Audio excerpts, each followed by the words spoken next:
The rain began as a whisper against the windows, a soft drumming that grew heavier with each passing minute, until the sky outside the Blake family estate turned the color of pewter. Inside the lawyer's office, the air was too still, too polite, the kind of silence that pressed against the chest and made breathing feel like an intrusion. Samantha Blake sat between her mother and her father's oldest business partner, her fingers laced tightly in her lap, the diamond on her ring finger glinting like a question she no longer wanted to answer. Charles Blake had been dead for 2 weeks. A heart attack, the doctors said. Sudden, cruel, but not entirely unexpected for a man who'd carried the weight of empires on his shoulders. He had been a man of discipline, of order, of secrets neatly folded beneath expensive suits. Now he was gone, leaving behind a legacy built on steel, ambition, and a silence that never quite explained itself. The lawyer's voice broke the quiet. To my beloved daughter, Samantha Blake, I leave the apartment on Fifth Avenue and the sum of $10 million in liquid assets. There was a rustle, a collective breath from the small gathering of family and advisors. Then came the next line. And to MS, Elena Blake, I bequeath the remainder of my estate, including Willowbrook, and all holdings attached to my personal trust. The pen in Samantha's hand fell to the table with a soft clatter. Her eyes flicked upward. I'm sorry, what did you just say? The lawyer hesitated. Your father named MS, Elena Blake, as primary heir to his estate. Who the hell is Elena Blake? She whispered. Across the table, her mother's head tilted slightly, her lips parting, but no sound came. Caroline Blake had been a portrait of composure all her life, the kind of woman who smiled through funerals and scandals alike. But in that moment, something fragile cracked behind her eyes. The lawyer cleared his throat. MS, Elena Blake is listed as next of kin. The words landed like a slap. Caroline's voice, when it came, was sharp as glass. Oh, next of kin. She is not family. My husband had one daughter. One, the lawyer adjusted his glasses. I'm afraid, Mr. Blake's instructions were clear. The remainder of the estate belongs to MS. Blake, Elena Blake. Samantha could feel her pulse in her throat. You're telling me, she said slowly, that my father left everything to some stranger, someone who just happens to share our last name. He looked down at the papers in front of him. Yes, the room spun. The rain outside intensified, 1,000 needles tapping against the glass. Caroline stood abruptly, her chair scraping the floor. This is a mistake, she said, but her voice was trembling. It has to be. The lawyer didn't answer. He simply closed the folder, his expression grave. I'm sorry, Mrs. Blake, but the will is legally binding.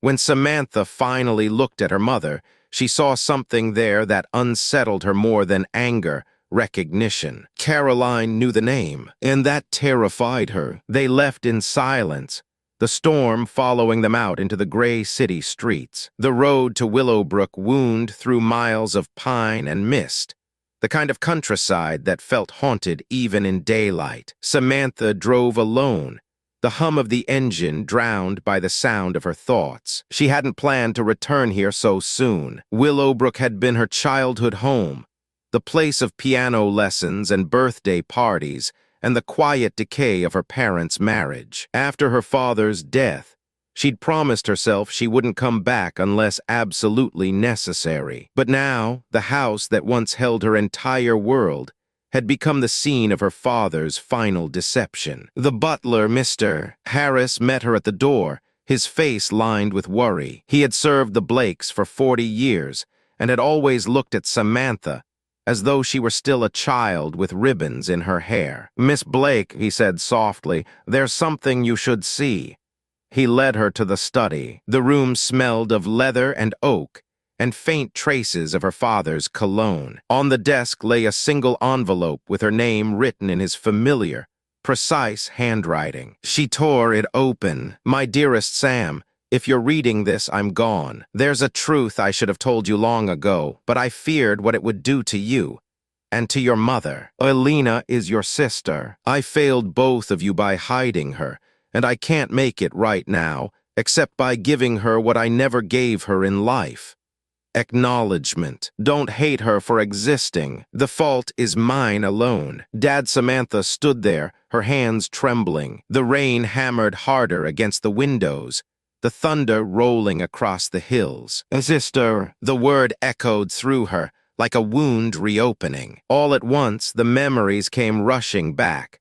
The hushed arguments behind closed doors, her mother's late-night tears, the business trips that stretched too long. The shadow of another woman had always been there, unspoken but ever present. Now it had a name. By the time the black sedan arrived later that afternoon, the storm had settled into a steady drizzle. Samantha watched from the window as a young woman stepped out. She was slender, dressed simply, her hair dark and wet from the rain. She carried a single duffel bag and a look of quiet resolve. When their eyes met, Samantha's breath caught. The resemblance was unmistakable.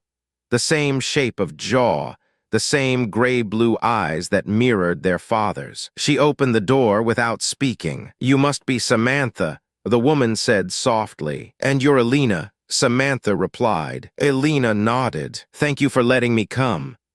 Her voice was calm but cautious, as if every word risked breaking something fragile. Inside, the air between them felt charged, heavy with everything unsaid. They sat in the parlor, the fire crackling in the hearth. Samantha studied her. She was younger, perhaps, by 5 years, but there was a strength in her face, a quiet endurance. "I didn't come to take anything from you," Elena said. "I didn't even know about him until last year." Samantha's tone was cold. "And yet he left you everything." "I didn't ask for that. I grew up with nothing, Samantha. My mother told me he wanted to protect us, from his world, from people who wouldn't understand." "Protect you?" Samantha's voice broke into a laugh that didn't sound like laughter. "From what?" "From me," Elena looked down. "From your mother." The words hung between them like a blade. Samantha wanted to argue, but deep inside, she knew it wasn't entirely untrue. Her mother had always been capable of cruelty, disguised as grace. The clock ticked softly in the corner. Finally, Samantha asked, "What was she like?" "Your mother?" Elena smiled faintly. "Kind, lonely. She said she once loved a man she was never meant to love." Samantha turned toward the fire. "He loved her too," she said quietly. "He just couldn't love her in daylight." They sat in silence, the flames dancing between them. Later that night, neither could sleep. Samantha found Elena in her father's study again, holding an old photograph. A woman with dark hair and sad eyes holding a baby, Charles Blake, standing beside her. "My mother," Elena said. "Grace." Samantha stared at the photograph. "He told us he was in London that year." "He was," Elena whispered. "He visited us there." On the back of the photo, faint writing shimmered beneath the light. "For my daughters. Find the truth in the music room." The music room had been locked for as long as Samantha could remember. Her father had closed it after her childhood piano lessons ended, claiming the humidity was bad for the instruments. Now, as the two women forced the door open, a wave of dust and memory met them. The piano stood in the center of the room, draped in a white sheet. Samantha pulled it away. Beneath, the ivory keys gleamed faintly in the half-light. On the music stand lay a sheet of paper, yellowed with age, a handwritten song titled The Daughter's Lullaby. She pressed one of the keys. A hollow click answered. "Wait," Elena said. She tried another key, and a hidden compartment popped open beneath the keyboard. Inside was a small wooden box. Within the box lay 2 birth certificates, one for each of them, and beneath them, a single folded letter written in her mother's elegant cursive. "Charles, you think I don't see what you've done. Grace, that woman's, you've made me a fool. But if you ever bring her child into this house, I'll destroy everything you've built. I'll make sure the world never knows the truth. You belong to me, or you belong to nothing." Caroline Samantha's knees weakened. Her father's silence, her mother's fury, the shadow over their family. It all fell into place like shards of broken glass finally forming a picture. "He wanted to tell you," Elena whispered. "He just couldn't."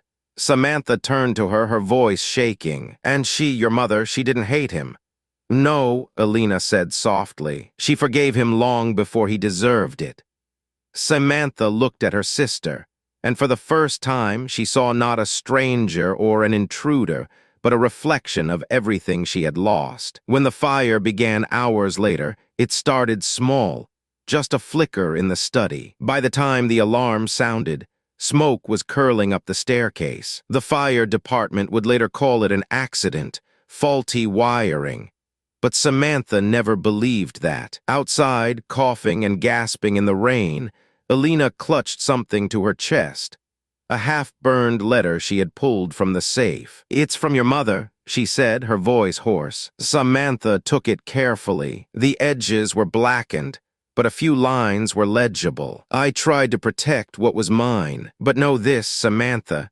He loved her once, and that love destroyed me. Forgive me for what I did. I only wanted to save you from the shame of his lies." Samantha folded the paper against her heart. The mansion burned behind them, its windows glowing like eyes filled with secrets finally released. When it was over, when the flames had turned Willowbrook into a skeleton of smoke and memory, Samantha found herself strangely still. The grief was there, but softer, laced with understanding. A month later, she met Elena in a small cafe in the city. The lawyers had finalized everything. Elena was now the legal heir, the new owner of the ruins of Willowbrook, the estate neither of them truly wanted. "I don't want any of it," Elena said quietly, stirring her coffee. "It feels cursed."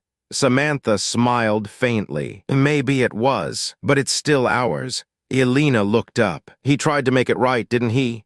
"Yes," Samantha said. "Just too late." They sat in silence, the rain outside soft and clean now, not the angry storm of that night. For the first time, Samantha felt something that resembled peace. "You know," Elena said, "when I was little, my mother used to hum a song she said she learned from him. I never knew what it was called." Samantha's throat tightened. "The Daughter's Lullaby." Elena nodded slowly. "So he didn't forget?" "No," Samantha whispered. "He remembered everything." Months later, when the insurance papers were signed and the estate formally closed, Samantha returned to what remained of Willowbrook. The house was gone, only the stone foundations left, the garden reclaimed by weeds. But amid the debris, the piano had somehow survived. Half-burned, the keys cracked, yet still there. She brushed the ash away and pressed one key. A soft, broken note echoed in the empty air. And then another. The melody came back to her, hesitant, tender, hauntingly familiar. The Daughter's Lullaby. For a moment, it was as if the air around her shifted, filled with his presence, not as the man who deceived them, but as the father who had finally, in his own imperfect way, brought his daughters together. When she looked up, Elena was standing by the gate, the morning light haloing her like forgiveness itself. They didn't speak. They didn't need to. Together, they turned away from the ruins and walked down the long gravel path, side by side, the ghosts of Willowbrook behind them and something like hope ahead. As they reached the edge of the road, Samantha glanced back one last time. The sun broke through the clouds, casting light across the remains of the old house. For the first time in years, it didn't feel like a place of lies. It felt like release. The wind rose gently, carrying with it the faintest whisper of music, the piano's final note, or perhaps only memory. Either way, Samantha smiled. She could almost hear her father's voice again, softer now, forgiven. And for the first time, she let herself believe that some secrets, once revealed, can set a family free. If this story moved you, follow and subscribe for more unforgettable tales of love, truth, and redemption.